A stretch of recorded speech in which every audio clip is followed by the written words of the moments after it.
Hello, it's Eddie G's Music World. We are currently February 19th, 2020. The world is moving faster every day. We just can't keep up with it all. One thing I want to talk about, I didn't say it on my description, is congratulations to the Grigster. He is making a move from his show currently on YouTube to the Rostock Network. So he's doing a show with Sam Hill.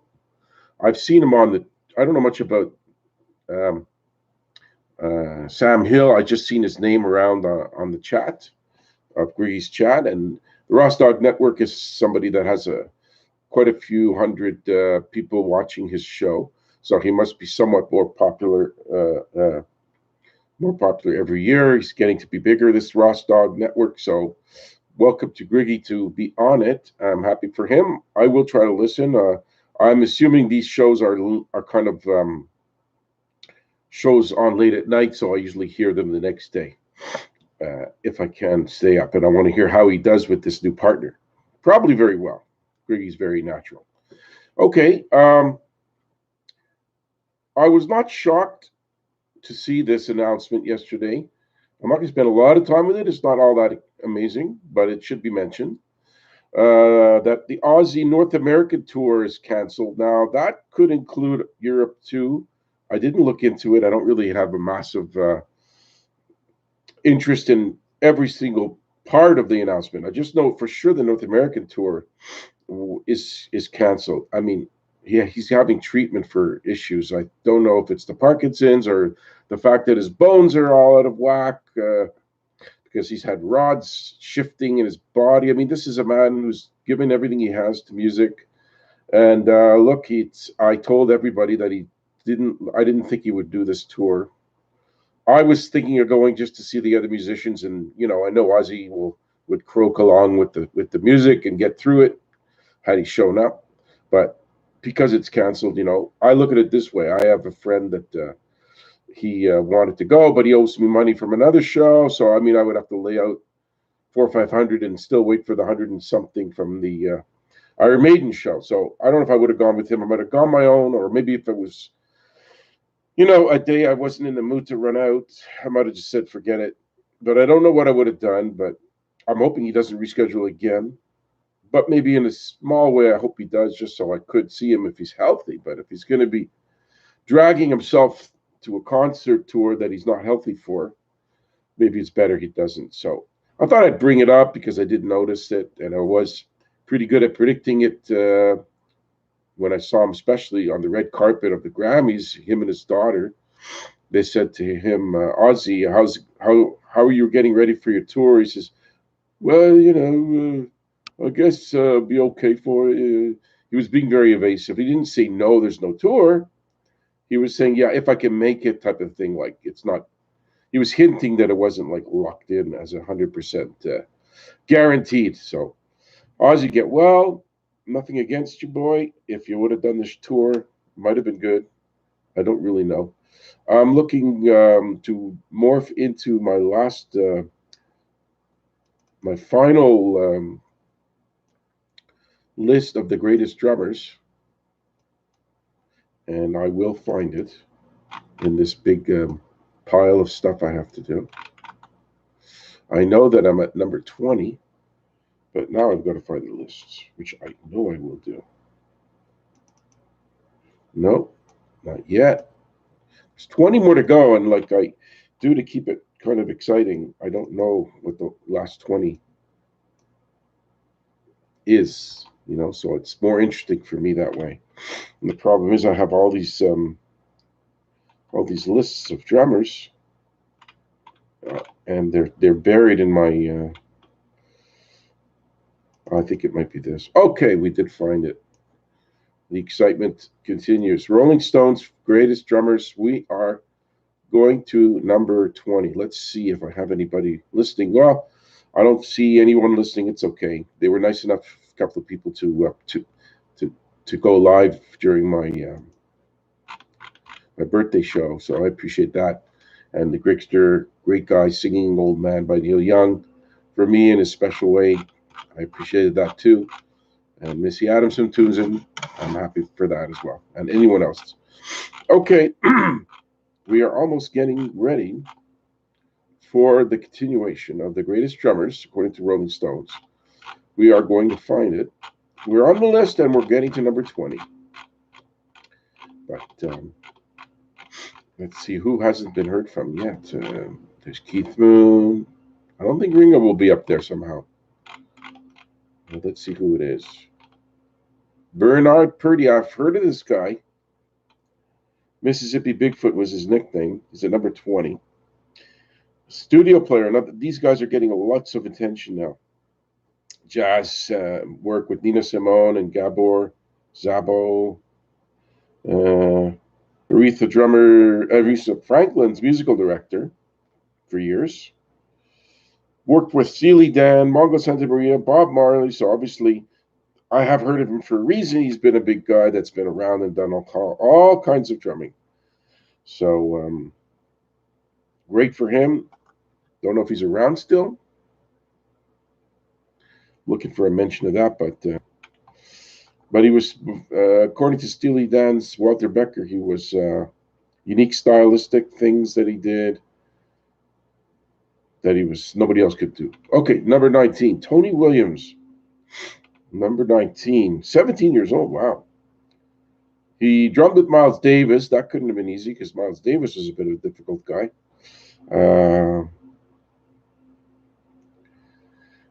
Lots of accolades about him here. I'm not going through the whole thing.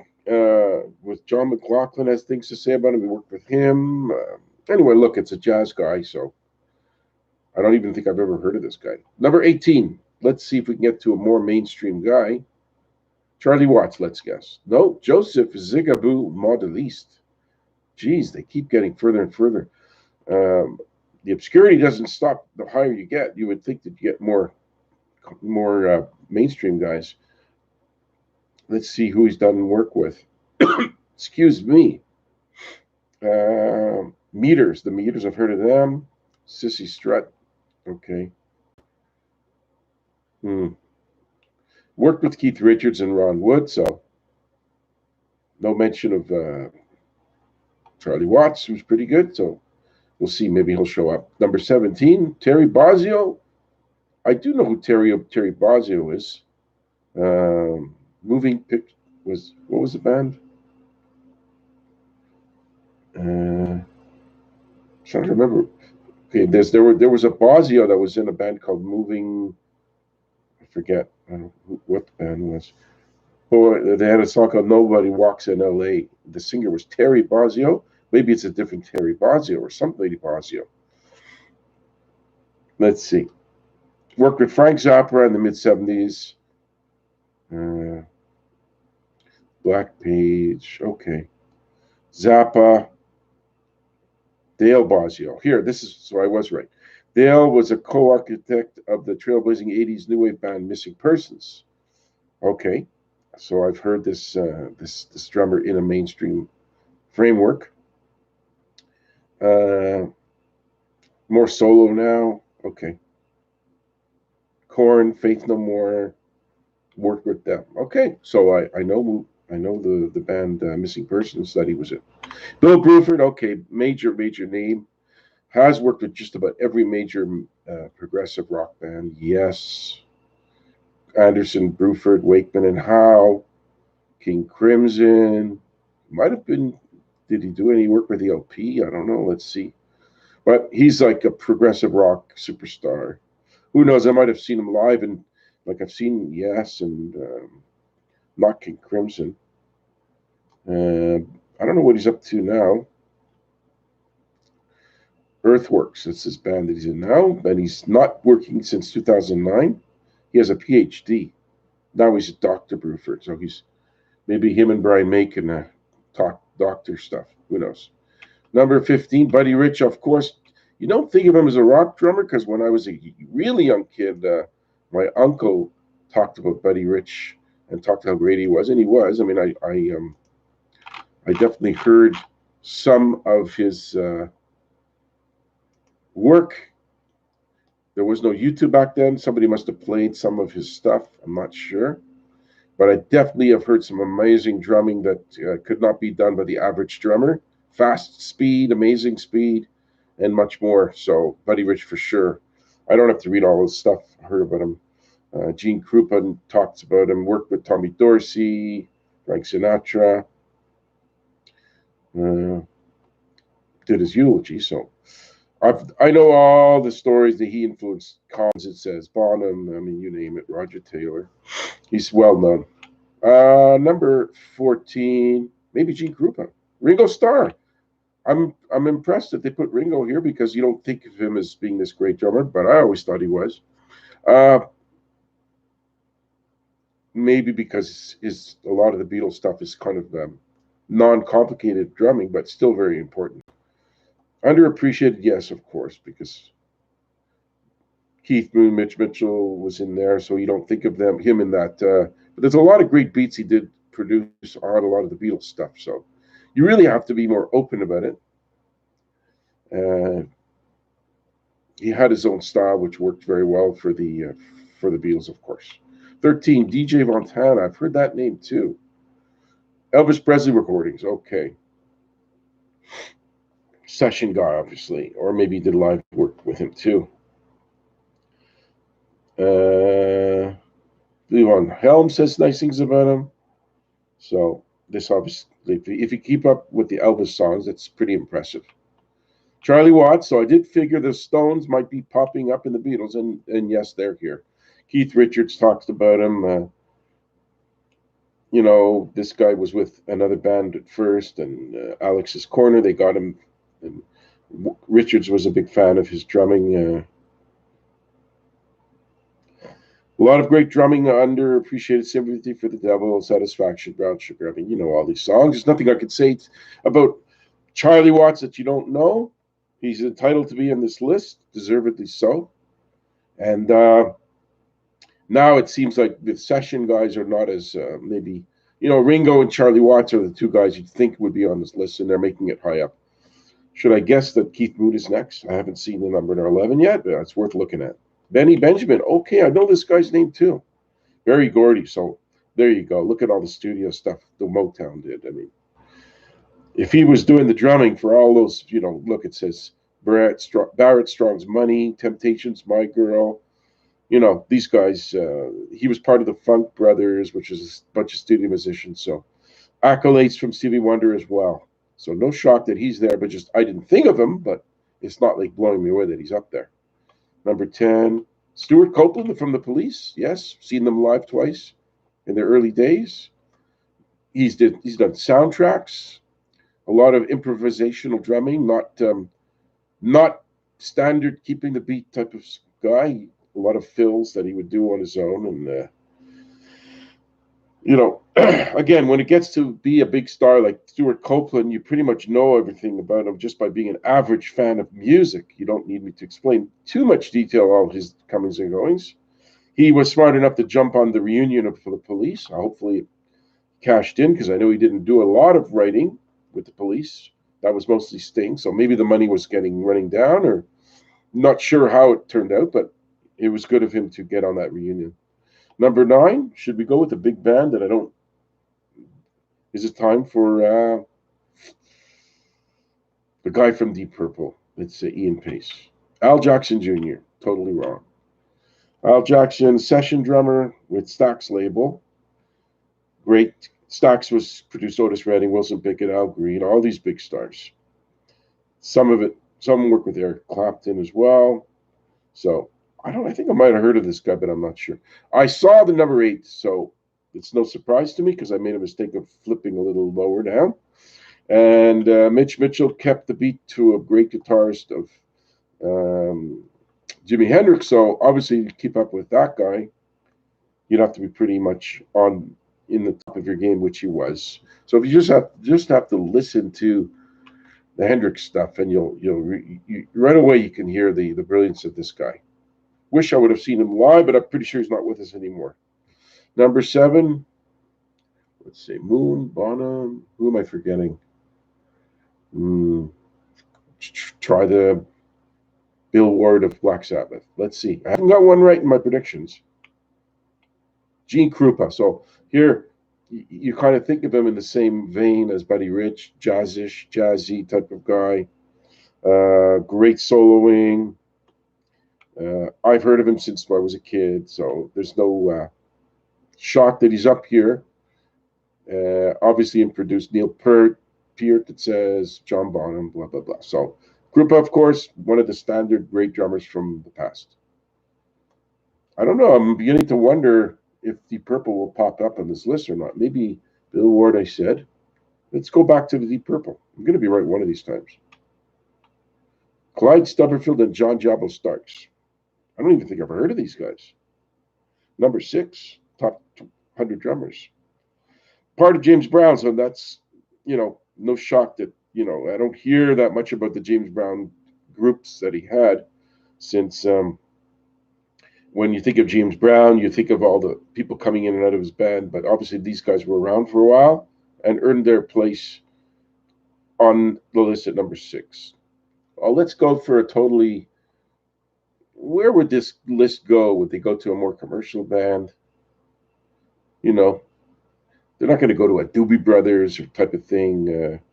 You just don't think about these things. It's all about image. Who are they going to pick? We'll go with Bonham. What the hell? It's at number 5. Must be up there soon. Hal Blaine, of course, studio. I have heard about this guy. Number 5. All the studio stuff, the Ronettes and Beach Boys, Frank Sinatra. The Wrecking Crew was a group of session musicians from California that were used on thousands of hits. 150 top 10 hits and 40 number 1. So this is a guy behind the scenes, but he's so famous. I've heard of him big time. Read a lot of stories and books about bands from that era, and they often mention Hal Blaine. Number 4, Keith Moon. Let's just guess. Would they put Keith Moon, or maybe they'll say Keith Moon, he's too out there, maybe we won't put him on the list. I don't know.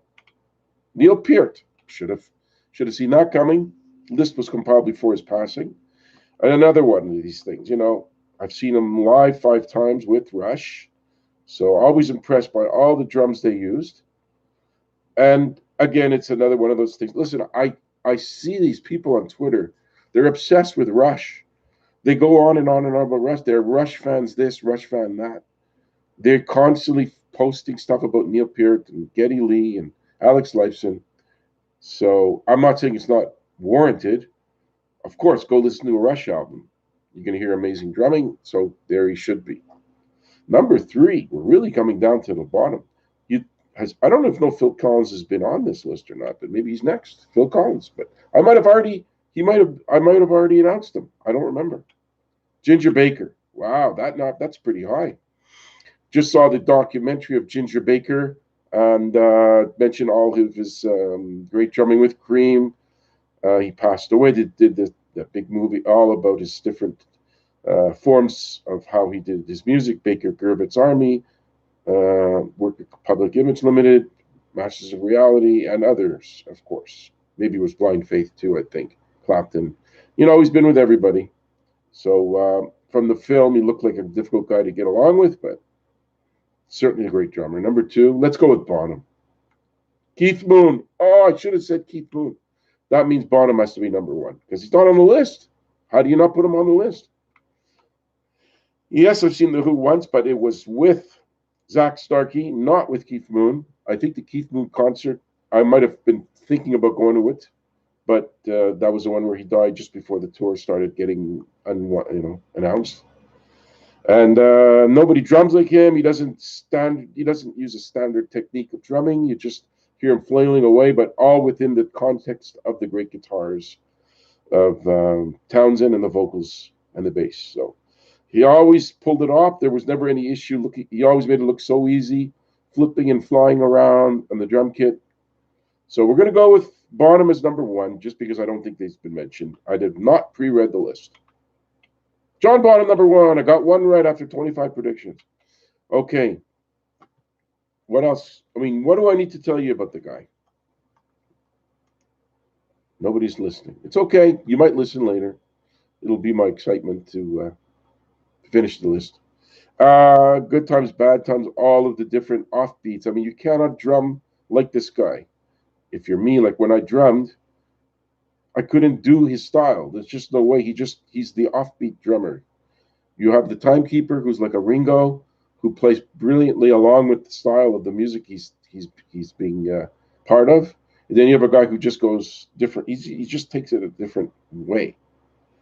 So aptly so, Bonham, since he wasn't at number 100 to 99, I knew he couldn't be skipped. I guess Phil Collins was on the list. Maybe they skipped him. I don't know. But listen, we all know about Bonham. We all know that my story that I almost went to see Led Zeppelin with him, but he died. I was kind of unfortunate to have not managed to see him live for that reason. But his son is Jason Bonham, who tours. I saw him twice. Once opening up for Bon Jovi's son, and then another time part of the Heart opening act, and also played along with um, Ann Wilson singing some Zeppelin songs. That's his son. His son basically tries to keep up with his father's style, and he does a great job of it. No bad things to say about the carrying on for his father, Jason Bonham. So that's it. Eddie G's Music World done for the day. Top 100 drummers done. Number one, John Bonham, and I'll have to find and figure out another idea for another day. Thank you.